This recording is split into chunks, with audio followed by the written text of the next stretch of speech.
Primero tenemos un video que nos va a introducir a un tema muy importante porque es un hito en la seguridad social, y no solamente en la seguridad social, sino en la vida jurídica de nuestro país, y fue una sentencia, la sentencia T760 de la Corte Constitucional del año 2008, y este es tal vez el colofón,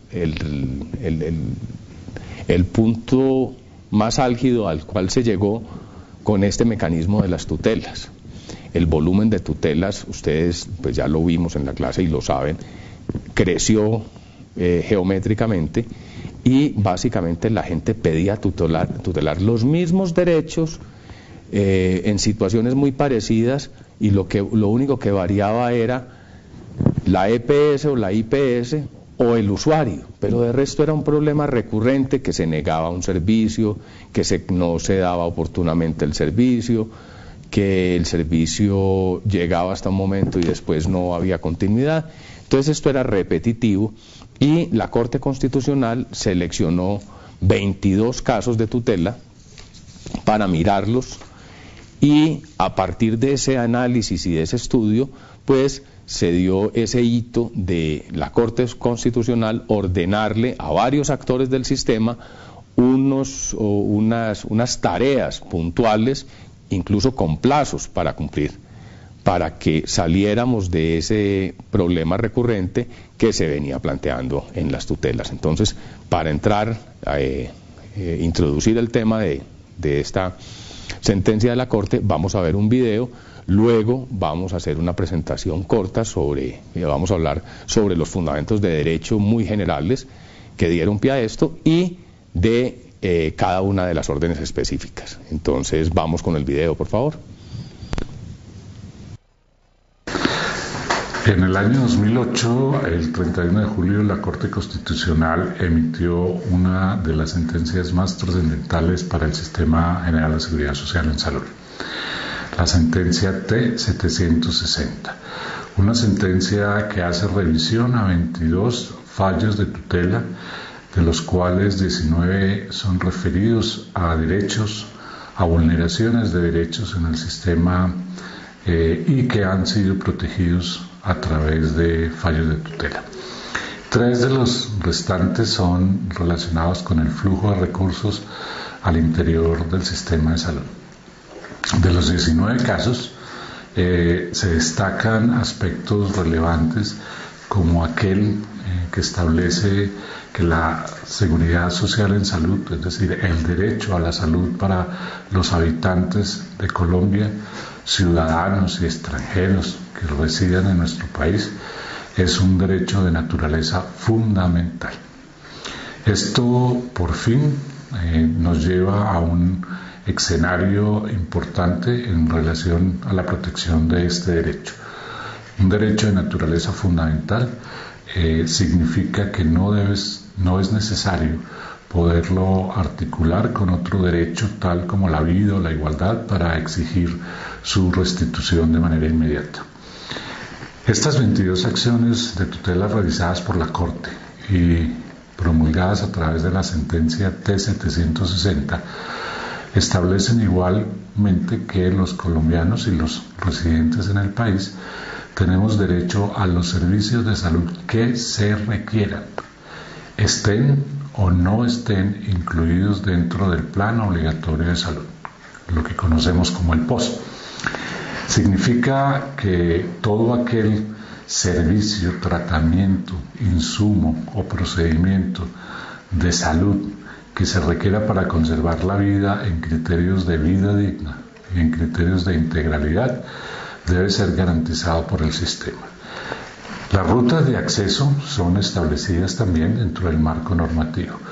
Cuando el medicamento, el procedimiento, el insumo o el servicio está por fuera del Plan Obligatorio de Salud, debemos acceder por la vía de los comités técnicos científicos mediante una justificación que emite el médico tratante. Cuando el medicamento está dentro del Plan Obligatorio de Salud, pues simplemente se solicita el despacho o el suministro del mismo. Otro aspecto importante de la sentencia hace referencia a la calidad, a la oportunidad y a los servicios eficaces en relación al cumplimiento del derecho. En relación al término de calidad, la Corte en esta sentencia establece que a los ciudadanos colombianos y a los habitantes del país se nos deben garantizar los servicios en salud con los más altos estándares de calidad posible y que deben ser también suministrados de manera oportuna y que deben ser suministrados de manera eficaz. Esto para prevenir daños mayores o perjuicios irremediables, es decir, para prevenir la vulneración en la esencia misma del derecho. Otro de los puntos importantes de la sentencia hace referencia a la continuidad en la atención del servicio de salud que se venía recibiendo. Establece la Corte en esta sentencia que a nadie, a ninguna persona, se nos puede interrumpir un tratamiento cuando de él dependa la vida o la integridad de esa persona, y que debe ser continuo, y esa continuidad debe garantizar no solamente la continuidad del tratamiento, sino la calidad con la que se venía prestando ese tratamiento o ese servicio. Esto es importante en razón a que en un caso eventual en el cual yo pueda quedarme sin la capacidad económica de seguir pagando la EPS y vengo sometido a un tratamiento, en ningún momento la EPS podrá retirarme del servicio y podrá retirarme de la garantía del derecho. Si esto llegara a ocurrir, ya hay entonces jurisprudencia de la Corte que me protege ese derecho. Otro aspecto importante es la protección de poblaciones especiales: niños, niñas, adolescentes, población adulta mayor, poblaciones en condición de discapacidad, poblaciones protegidas por la Constitución Nacional en razón a su condición de raza, como la población indígena, los afrodescendientes, las poblaciones isleñas, es decir, los de San Andrés y Providencia y las islas del Pacífico, las poblaciones de personas en condición de calle, las poblaciones de personas en condición de desplazamiento. Estas poblaciones son poblaciones de protección especial del Estado, y el Estado entonces, a través de la legislación vigente y con ordenanza de esta sentencia de la Corte Constitucional, debe garantizar el máximo de la protección de estos derechos, generando inclusive inequidades positivas, es decir, normativas o leyes que los protejan de manera especial a diferencia del resto de la población. Otro aspecto importante de la sentencia T-760 hace relación a la garantía del traslado y el hospedaje de un paciente y de su acompañante si se requiere, cuando el nivel de complejidad del servicio de salud que se necesita no se encuentra disponible en su lugar de residencia. Esto significa que si una persona vive en una zona aislada y debe desplazarse a una ciudad capital donde le puedan hacer el procedimiento de salud o donde pueda recibir la atención en salud que requiere, la EPS, tanto del régimen contributivo como del régimen subsidiado, está obligada a garantizar el traslado de ese paciente y el de su acompañante, pero no solamente el traslado, sino también las condiciones de mantenimiento a esa ciudad donde se deben trasladar, es decir, hospedaje y alimentación, y en algunos casos eventuales gastos relacionados con el poder estar en esa ciudad a la que se tuvieron que desplazar. Otro aspecto muy importante de la sentencia T-760 hace referencia a la protección especial de los niños, niñas y adolescentes como población preferente que tienen un POS específico universal que es igual tanto en el régimen subsidiado como en el régimen contributivo. En conclusión, la sentencia tiene 474 o 76 páginas supremamente importantes, donde encontraremos la protección de los derechos ciudadanos en condiciones de dignidad y de la garantía de la vida de la mejor manera posible. La Corte entonces, a través de esta sentencia, dignifica a los habitantes del país en relación al ejercicio pleno del derecho a la salud. Bueno, ya vieron ustedes en el video la importancia y los aspectos positivos que plantea esta sentencia para la población en general y específicamente pues para nuestro sistema general de seguridad social en salud. Yo quiero agregar que en esta sentencia la Honorable Corte Constitucional hace unos planteamientos muy interesantes y en su estudio parte de clasificar dos tipos de problemas que hay allí. Hay unos problemas jurídicos de orden concreto y unos problemas jurídicos de orden general. ¿Cuáles son los concretos? Los concretos son las preguntas que se hace la Corte acerca de la puntualidad, o sea, de cada uno de los servicios que fueron negados o no y el por qué se da esto. Y luego entra a hacer unos problemas, lo que llama la Corte, unas consideraciones sobre problemas jurídicos de aspecto general y es indagar un poco más allá sobre la puntualidad del ciudadano A, B, C o D con la institución X, Y o Z y entrarse a hacer la pregunta por qué en el sistema se están presentando este tipo de situaciones. Para dar respuesta a estas preguntas de orden general, jurídico general, la Corte hace un recorrido que va desde la definición misma de salud hasta los pronunciamientos de muchísimos entes internacionales de gran reconocimiento como la Organización Mundial de la Salud, como la ONU, como agremiaciones de profesionales de la salud y con base en todo este agregado de conocimiento y de citas es que llega a las conclusiones y en base a con base en esas conclusiones adopta unas determinaciones. También es muy importante ese establecimiento de la salud como un derecho fundamental y el establecimiento como derecho fundamental lo pone en conexión con tres derechos, con el derecho a la vida, con el derecho a la integridad y con el derecho a la dignidad humana. Con esos tres derechos está conectado el derecho fundamental de la salud y como derecho fundamental pues debe ser protegido y debe el Estado proveer y promover todas las acciones que sean necesarias para el goce efectivo del derecho. Entonces, sin más anotaciones, vamos a entrar en esta exposición. Vamos a ver cada una de las órdenes, no aparecen numeradas en orden. La metodología que adoptamos fue la de agruparlas por a quién le ordenaron, a quién le ordenó la Corte, y vamos a ver a quién le ordenó y qué le ordena. Más adelante ustedes tienen una actividad de aprendizaje donde van a revisar a profundidad fechas y todas estas cosas que son elementos puntuales. Entonces empecemos por favor con la primera. Tenemos la orden 16ª. ¿Está dirigida a quién? Básicamente la Corte le ordena al Ministerio de la Protección Social, a la Comisión de Regulación en Salud, y quiero aclarar que en este momento no estaba funcionando todavía la Comisión de Regulación en Salud. Entonces en su pronunciamiento dice que si no está funcionando o la ponen a funcionar o que sea el Consejo Nacional de Seguridad Social quien responda, y por eso lo cita allí también como ente encargado de cumplir la orden.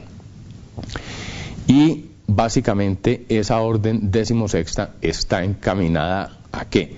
Le dice a estos actores: ustedes tienen que superar las fallas de regulación en los planes de beneficios para asegurar que esos contenidos tengan estas características, sean precisados de una manera clara, o sea, a qué tenemos derecho, que sean actualizados integralmente, es decir, La integralidad, ya sabemos, hace referencia a tener un servicio en todos los niveles de complejidad y con las conexidades que requiramos para poder recuperar la salud completamente.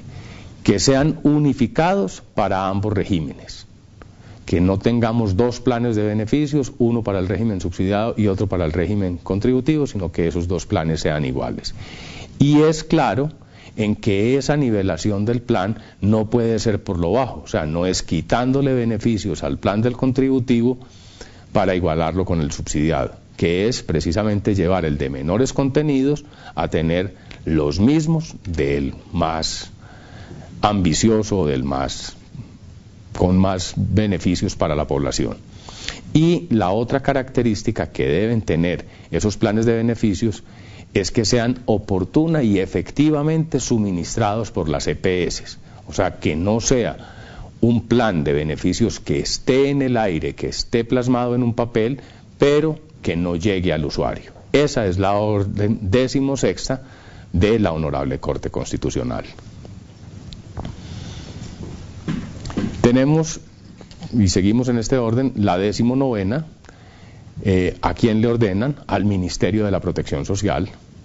¿Y qué le ordenan básicamente? Y dice que el Ministerio de la Protección Social debe garantizar que todas las EPS que están funcionando en el país envíen a la Comisión de Regulación en Salud, a la Superintendencia Nacional de Salud y a la Defensoría del Pueblo un informe trimestral. Y establece también qué debe tener ese informe trimestral. Entonces, el informe trimestral debe tener información sobre los servicios médicos ordenados por los médicos tratantes a los usuarios, ¿cierto?, que hayan sido negados por esa EPS y que no se han tramitado ante un comité técnico científico. Eso es lo primero que deben enviar todas las EPS a estas instituciones que ya nombramos, ¿cierto?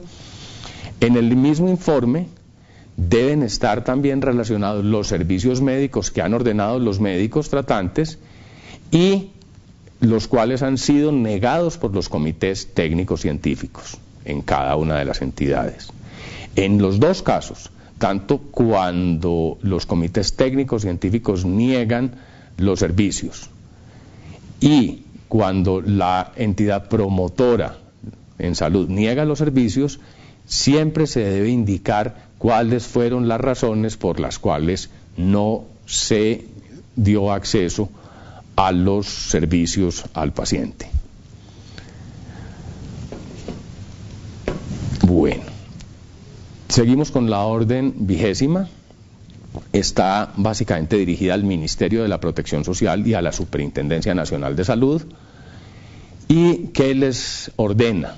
Les dice que tienen que identificar las EPS y las IPS que con mayor frecuencia no autorizan oportunamente servicios de salud que estén incluidos en el POS o que se requieran, ¿ya?, con necesidad.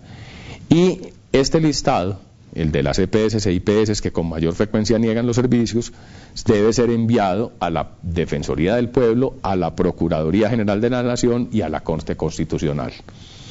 Aquí quiero hacer un comentario, y es, ya vemos que el ámbito de la salud trasciende el ámbito del Ministerio de la Protección Social y de la CRES, que esto de la salud, y por considerarse de un derecho fundamental, es del resorte de muchos actores sociales y políticos.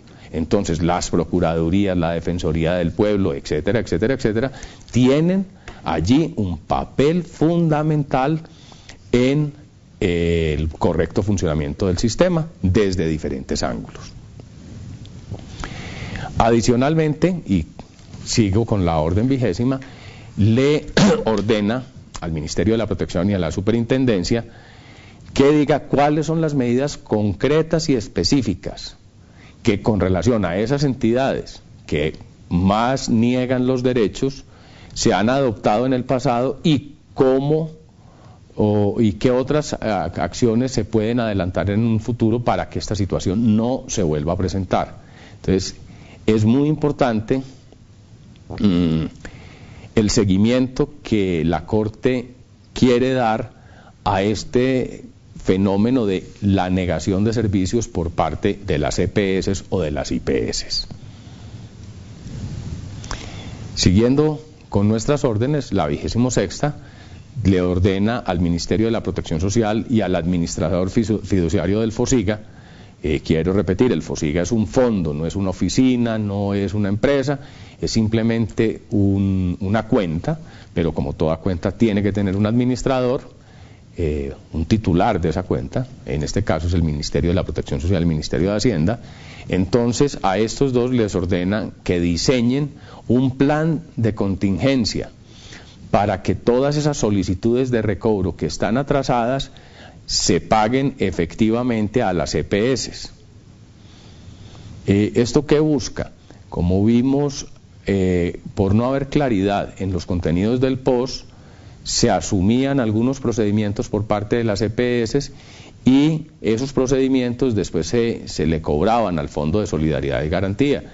Luego el fondo estudiaba los recobros y decía no pago porque eso no está aquí, o había cualquier tipo de situación de estas, con un efecto muy grave sobre las finanzas del sistema. ¿Por qué? Porque no había un flujo de caja y los recursos no llegaban en últimas a los prestadores de servicios, constituyéndose esto en una traba más para que el ciudadano tuviera acceso a salud. Esos planes de contingencia les pone la Corte Constitucional unas características puntuales, y es que deben tener metas específicas para el cumplimiento, que deben estar acompañadas de un cronograma para el cumplimiento de las metas, y que debe estar acompañado también de las acciones específicas que se van a desarrollar. Estarán a cargo de qué funcionario, serán responsabilidad de qué funcionario. O sea, en esta orden se quiere dar un mensaje claro de que alguien tiene que responder para que la situación cambie. Y por eso llegamos hasta el nombre del funcionario en la orden que da la Honorable Corte. Luego seguimos con la 27ª, le ordena al Ministerio de la Protección Social. ¿Qué le ordena? Que ese sistema que se tiene de verificación y control de pago de los recobros funcione de manera eficiente. Los pasos que tiene que cumplir una EPS para que acceder a que le paguen sus recobros sean un sistema ágil, oportuno, y que no se quede la plata en el limbo. Y ese sistema de verificación debe buscar básicamente que el flujo de los recursos sea oportuno y que realmente llegue para la financiación de los recursos de salud. Que en ese proceso se debe incluir un trámite muy ágil y muy claro para que esas solicitudes de recobro sean auditadas, pero que no se queden allí por muchísimo tiempo, frenando el flujo de recursos hacia los prestadores de salud. Y que el sistema, en últimas, garantice la transparencia en la asignación de esos recursos del Fondo de Solidaridad y Garantía.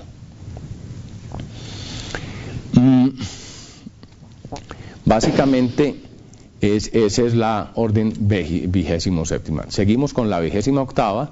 Se le ordena al Ministerio de la Protección Social una cosa que es clave, y es que cuando una persona se afilia a una EPS, sin importar si es del régimen subsidiado o contributivo, se le debe dar una información muy clara en términos sencillos y que pueda entender cualquier persona, sin importar su nivel de formación académica o de escolaridad, donde un documento que sea la Carta de los Derechos del Paciente, ¿cierto? ¿Y qué debe tener esta carta? Debe tener también indicaciones sobre cuáles son las instituciones que le ayudan al paciente o al usuario a que le cumplan sus derechos, y cuáles recursos y cómo puede solicitar dicha ayuda para que velen por sus derechos. Adicionalmente, el paciente también debe recibir en el momento de su afiliación una carta de desempeño. ¿Qué es esta carta de desempeño? Un documento donde se tiene una información básica sobre la EPS y donde muestra cuál ha sido el desempeño en diferentes variables de calidad, en oportunidad, tiempo tiempo para dar las citas, tiempo para obtener acceso a servicios de cirugía, etcétera. Y adicionalmente debe también tener una información sobre las IPS que conforman la red de cada una de estas EPS. Ese documento pues está orientado a que una persona que va a afiliarse pueda de verdad tener el nivel de información suficiente para escoger libremente entre una EPS u otra. La orden 29ª se le ordena al Ministerio de la Protección Social que la universalidad, y la define como sostenible, debe estar asegurada antes del 2010, ¿sí? Que no vamos a dilatar más. Se acuerdan ustedes que la ley ciencia había fijado un plazo y era un plazo que se iba moviendo en el tiempo cada vez. La Honorable Corte fija un plazo, dice enero del 2010, pues allí abre un espacio porque dice que en caso de que alcanzar esa meta sea imposible, le deben explicar cuáles son las razones por las que no se va a cumplir y fijar una meta con una justificación clara de por qué es en esa fecha. Bueno, la orden 30ª es hacia el Ministerio de la Protección Social y es básicamente, lo compromete a que presente cada año un informe a una sala de revisión de la Corte Constitucional, a la Procuraduría General de la Nación y a la Defensoría del Pueblo, un informe, ¿cierto?, donde lleve una relación del número de las acciones de tutela que se resuelven, los problemas jurídicos que contempló la sentencia, ¿cierto? La falta de oportunidad, de continuidad, de acceso al sistema, y que con estos indicadores o con estos informes se configuren una serie de indicadores que puedan medir si ese proceso o si esas situaciones está aumentando, está igual o francamente está disminuyendo esa situación que quiere corregir la Corte. Y en la orden 25ª le ordena al administrador fiduciario del Fondo de Solidaridad y Garantía que ya el plazo no es en un mes o en un año, sino que a partir de la notificación, o sea, cuando se publica esta sentencia, las EPS pueden iniciar el proceso de recobro, ¿cierto?, para que todos esos recursos que están congelados y que están siendo de alguna manera mal destinados por tenerlos guardados y que no llegar a la salud, estas EPS puedan ágilmente recuperar esos dineros de los recobros. Es una orden importantísima porque pues uno de las causas fundamentales de la crisis del sistema era el flujo de recursos. La orden 25ª también al administrador fiduciario del FOSIGA, y también a partir de la notificación,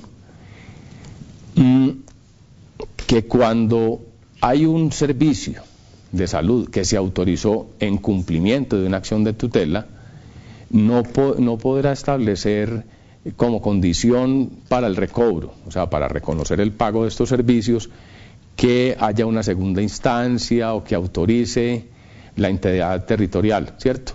Básicamente lo que se necesita es que la EPS no está legalmente obligada a cumplirlo por no estar dentro del POS. Esto para evitar problemas de otro índole jurídico, que es cómo usar los recursos. Entonces, la misma Corte le permite al Fondo de Solidaridad y Garantía agilizar los pagos de los recobros sin mediar todo un proceso jurídico alrededor de esto, porque no todo lo que hacen las EPS es malo. Muchas de sus acciones de demorar los pagos era por enmarcarse dentro de una normatividad que les exigía este tipo de cosas, y que en últimas los que sufríamos las consecuencias o sufrimos las consecuencias somos los usuarios del sistema. La orden 25ª, también al administrador del FOSIGA,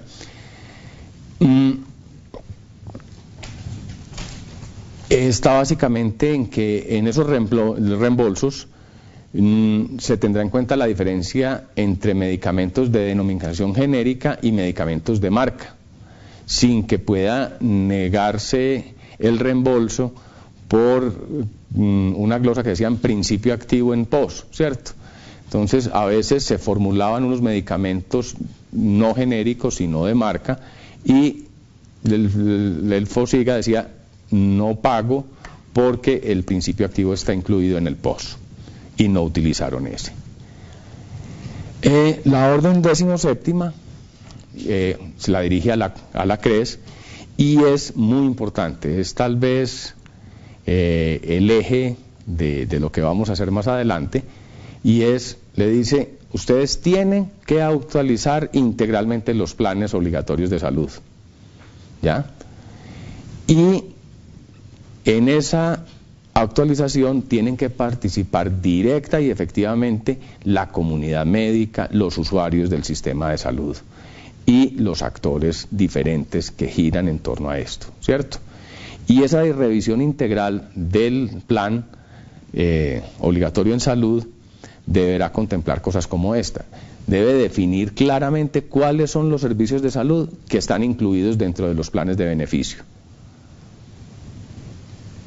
valorando estos con los criterios de ley, ¿cierto? La costo, efectividad, que estén dirigidos y ojalá que complementen las acciones de promoción y prevención de los paquetes básicos y que cumplan con los principios de integralidad, de eficiencia, de calidad, etcétera. En esa misma orden le dice, nos tienen que plantear qué está incluido y ser taxativamente también expresos en decir cuáles están por fuera del POS, o sea, qué hay adentro y qué hay por fuera. Esa es una orden clara que le da la Corte a la CRES y busca poner orden, que no quede en esa zona gris que se llamaba, que era que no estaban explícitamente incluidos, pero tampoco estaban explícitamente negados. Entonces allí los abogados pues tenían muchas interpretaciones a esto. Con esa orden se busca eliminar la zona gris. La orden 17ª a la CRES también le dice que la actualización integral de los planes de salud debe garantizar esa participación de todos los actores y no debe centrarse en un solo actor, que fue lo que pasó con otros planes de beneficios, donde el Consejo Nacional de Seguridad Social en Salud únicamente tomaba la expresión de una porción o de los usuarios o de la profesión médica. En esta orden se busca que la participación sea de todos los actores de los diferentes matices y vamos a ver pues más adelante si esto se cumplió o no. La orden 18ª, también dirigida a la CRES, perentoriamente le dice que cada año tiene que revisar los planes de beneficios, estarlos contrastando con nuevas tecnologías emergentes, estar buscando otro tipo de terapias y de alternativas. Esto supone un gran trabajo de investigación, de trabajar de la mano con la academia y con los prestadores de servicio, buscando ser más eficientes. O sea, hay que revisarlos no solamente para incluir nuevos procedimientos, sino para ir viendo cuáles de esos procedimientos ya a juicio de los expertos no cumplen con los criterios de costo-efectividad, bien sea porque están reemplazados por otros o porque la evidencia científica ha demostrado que no sirven ya. Entonces, en ese informe debe estar qué incluyó nuevo, qué no se incluyó de lo que se solicitó por la comunidad médica o por los diferentes actores, cuáles servicios fueron agregados a los planes de beneficios, ¿sí? Y en ese capítulo indicar cuáles son las razones específicas que hay para que se adopten ese servicio o enfermedad que se incluye. Y también debe ir la justificación desde el punto de vista científico, con las razones médicas, desde el punto de vista también científico, pero desde el corte de la salud pública, y un componente desde la sostenibilidad financiera, o sea, los criterios de costo-efectividad y los análisis de costo-efectividad que se requieran. Y la orden 21ª también muy clara, y es ya cuando tengo definido qué, ahorita sí digo a quién. Y la orden de la Corte es clara en que se deben unificar los planes de beneficios. O sea que una vez se establece ese plan de beneficios, ese tiene que ir para todos los habitantes del país, ¿sí? ¿Cómo? De una manera progresiva, porque primero la Corte dice hay unos ciudadanos que son más frágiles ante las eventualidades, y empieza por los niños. Esta unificación del POS le da una fecha taxativa, que era el 1 de octubre del 2009, y esta unificación se tiene que ir dando para toda la población a lo largo del tiempo. Esto obviamente exige pues muchísimo trabajo, y por eso la orden es clara en la orden 22ª, y le dice a la CRES que debía hacer un cronograma, publicar ese cronograma donde se tengan en cuenta prioridades de población según criterios epidemiológicos, donde la sostenibilidad de la financiera de esa ampliación esté dada, o sea, que no sea decirle a la gente le igualamos el plan pero no hay con qué pagarlo. Y un tercer factor, y es cómo vamos a hacer para que los usuarios del sistema lo usen racionalmente, ¿cierto? Porque también lo vimos en los problemas de la ley, había en algunos segmentos de población un uso irracional de estos servicios. Entonces, de alguna manera, la Corte Constitucional nos hace un llamado a través de la CRES a todos los ciudadanos para que usemos racionalmente nuestros elementos en los servicios de salud. La orden 23ª es básicamente dirigida a la CRES y está orientada a ver cómo es, a regular el trámite interno que un médico tratante debe realizar para que esa EPS autorice los servicios que están incluidos, que no están incluidos en el plan de salud, ¿cierto?, contributivo o subsidiado, o un medicamento diferente, ¿cierto?, para la atención de actividades explícitamente excluidas en el plan de obligatorio, ¿cierto? En todo caso, cuando eso sean ordenadas por un médico tratante. Entonces, ¿cómo es esto? Ya se había definido, o pidió la Corte que definieran, un paquete de beneficios de lo que estaba incluido, ¿cierto? Que igualmente tuviéramos claro que no estaba incluido, pero en esta orden 23ª, y siendo coherente con que la salud es un derecho fundamental y no depende de lo que esté incluido o no, se supone que lo que está incluido es lo más frecuente y todo, pero ante alguna eventualidad que ponga en peligro mi vida, mi salud, ¿cierto?, mi integridad, mi dignidad, debo recibir ese tratamiento. Entonces la misma Corte le dice a la CRES que genere a ver cómo va a ser el mecanismo para que cuando esos casos se presenten, cómo va a resolver el problema. Y la orden 24ª, dirigida a la CRES y al administrador del FOSIGA, para que se haga un procedimiento de recobro eficiente, que vele por los recursos y que no deje que en este proceso de recobro se congelen una serie de recursos que necesariamente tienen que estar en el sistema, circulando entre sus actores para poder garantizar esos servicios a los usuarios. Bueno, ya hicimos un recorrido por las órdenes. Como lo vieron en el video, es un documento extenso, pero sí les recomiendo que leamos los fundamentos de derecho es más o menos unas 40 o 50 páginas, pero que leamos esos fundamentos de derecho, porque el trabajo que hizo la Corte en su momento fue un trabajo muy interesante de recopilar legislaciones anteriores o jurisprudencia más bien anterior de la Corte sobre diferentes aspectos, y después de su lectura el lector queda con una claridad meridiana sobre qué es el proceso de tutela, a dónde está dirigido. Y yo quiero aprovechar este último minuto para aclarar algo con respecto a las tutelas, y es que todos estos derechos son tutelables, pero hay un factor que media en ello, y es el demostrar que yo como usuario o como paciente que estoy acudiendo a la tutela no tengo los recursos económicos para eso. Siempre además de la cobertura que tenemos en un seguro, hay una responsabilidad propia de nosotros con nuestra salud.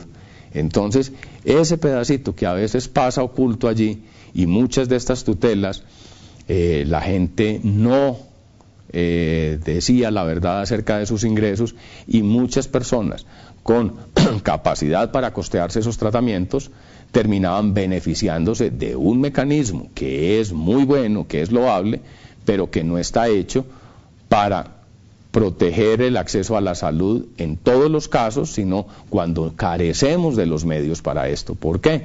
Porque por rico que sea un país, los recursos siempre van a ser limitados. Entonces, nunca podemos perder de fondo esa responsabilidad personal que tenemos con esto. Y es clave ese factor. Doctor Estepo, antes de que nos vayamos al descanso y al acuerdo 8-9, aquí William Delgado nos escribe y nos dice, carta, y lo pone en interrogación. La única información que dan las EPS al momento de afiliarse es la letra menuda al respaldo del formulario de afiliación. Entonces, pues, ¿qué le podemos decir a William con respecto a su duda? Bueno, William, ya no sé si conocías o no esa orden de la Corte, y ya con ella puede uno exigir en su EPS que le den la carta y los derechos del paciente. Ellos han hecho algún tipo de trabajo en esto, y en algún momento en sus páginas web y estas cosas hay cosas, pero la Corte es contundente en su orden, y es en el momento de la afiliación me deben entregar esto. Yo creo que, si le parece, doctor, descansamos un momentito para seguir con el acuerdo 8 y con el acuerdo 9, sí, ¿cierto? Entonces vamos a un descanso de 5 minutos y volvemos entonces para continuar con lo que tiene que ver con los acuerdos de la CRES y después seguir con las otras actividades.